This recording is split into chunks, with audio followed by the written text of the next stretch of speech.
In this video, we will see how we can add the new user in our SQL Server.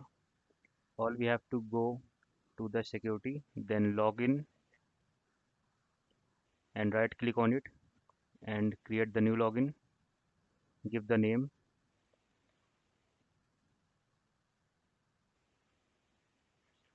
Let's say we want to create the SQL Server authentication.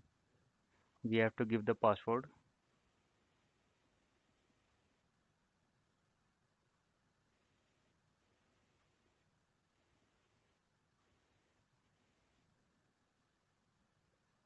Now let us try to connect with the new user.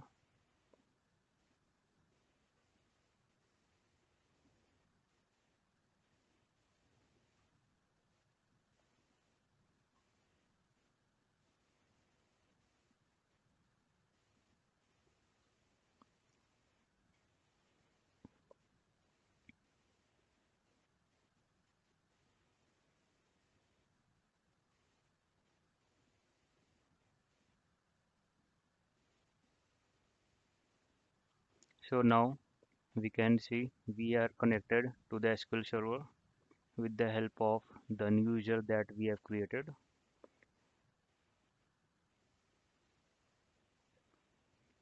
So in this way, we can create and log in with the new user. Thank you so much.